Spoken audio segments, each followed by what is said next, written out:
Minnesota's 2nd District congressional race is amongst the most unusual in the country for one important reason. It's an open congressional seat, something you don't see very often. Yeah, longtime Republican Congressman John Klein is retiring, and two strong candidates campaigning to replace him. It's a campaign stretching from the southern Twin Cities metro suburbs down to Rochester.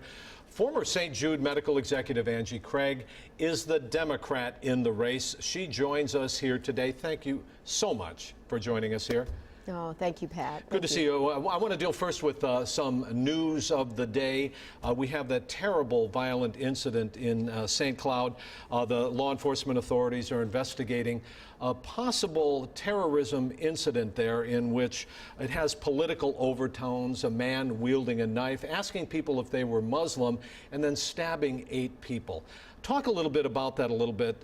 It's an indication of violence, I think, that we see in the inner cities, but not so much outside the Twin Cities. What do you think about the terrorism now outside the Twin Cities, and are we doing enough in the Twin Cities? Well, Pat, look, my heart, my prayers, my thoughts are going out to St. Cloud right now. Obviously, all the victims within the community, law enforcement, first responders, all of Minnesota is really with them today. The first job of the U.S. Congress is to protect the nation's citizens. Period. And so this is a critical item that we need to talk about in this 2nd congressional district race and around this country today. Certainly, the delegation now needs to come together, and as part of that delegation, I would be calling for the strongest possible funding to help U.S. Attorney Andy Lugar continue to combat this extremism that is occurring in this community, in this country. So I think we need to really focus on what are the funding levels needed to continue to build that program, to reach within the communities, to build those relationships so that we can combat extremism. Esme, you've worked on this quite a bit. There's a lot of frustration that there isn't enough funding in this particular area, in the Somali neighborhoods. Yeah. Well, and this is one area of contrast, really, between myself and Jason Lewis. The sequester cuts get a lot of attention. And the Department of Defense, the last time we went into the sequester, said this is going to make sequester cuts the world a more dangerous place. Homeland Security said, you're not giving us the resources, Customs and Border Protection, FBI, Homeland Security, to do what we need to do to protect the nation's citizens. So, look, Jason said the cuts don't go far enough. The first priority of a member of Congress, period, is to protect its citizens. And yet there is a very strong Republican strain here saying that this is Hillary Clinton's fault, that Hillary Clinton and Barack Obama allowed this terrorism to flourish overseas. Do you believe that? Well, look, that's part of the problem in Washington today. Instead of actually sitting down and trying to find a solution to a real problem, we immediately make it a political point by throwing blame on someone else. All right. Let me ask you, I think a lot of people, Minnesotans, vote for the person. They want to know about who you are, who your family is. And you put your family, your wife, and your 4 teenage sons. That's a lot. I don't know how anybody handles 4 teenage sons. But you put them front and center in your campaign website. And this past week, a Republican Party official actually put your family in there, strongly suggesting that this is not the kind of family that we should be voting for. Jason Lewis did say leave the families out of that. What are your thoughts about that? Well, so it's an incredibly personal issue. And when I ran for Congress, just as any other candidate would, I've referenced the fact that my family I'm proud of my wife and our 4 sons.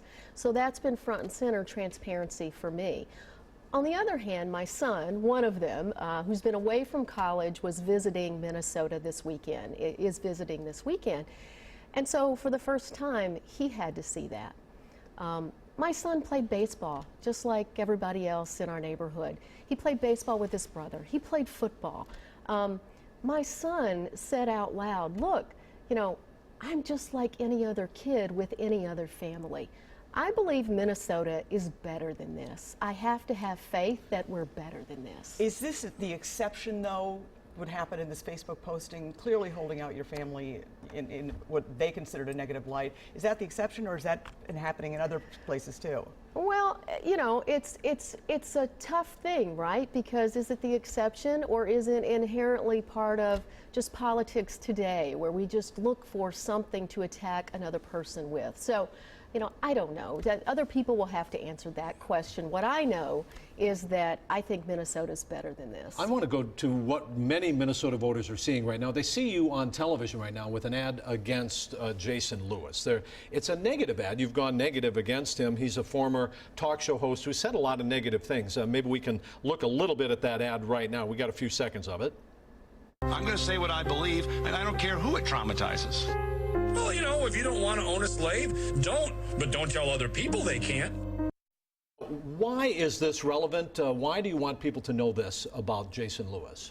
Well, look, Jason has spent over 20 years on right-wing radio, stoking partisan divisions.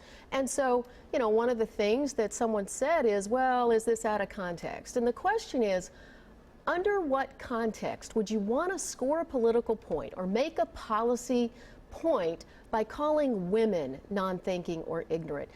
By focusing or saying out loud a political point out of one of the darkest times in this nation's history, slavery. I really think that this comes to the values. And remember, you know, this ad is in Jason's own words. He really believes these things, and he wants to put his words into action. Well, you're doubling down on this. You want all of his archives released, right? So, you know, Democratic women this week said, Jason, you've called women non-thinking, you've called them ignorant, you say you want to put your words into action as a member of Congress. I believe that the voters deserve to hear all of his words, that level of transparency. And so, absolutely, I believe voters deserve. His only record are his policy views that he stated over the years on the radio. And all of a sudden, as he's running for Congress, those archives disappear, those podcasts come down. The voters deserve to hear exactly what his policy And he says he doesn't have any access to these. He doesn't own them, any of that. And this is a bit. But, you know, we're going to talk about more of this in the next couple of weeks and a couple of months. And we of course, have extended an invitation to Jason Lewis to be on this show. So thank you so much, Angie Craig, for your time. We certainly appreciate it. And folks,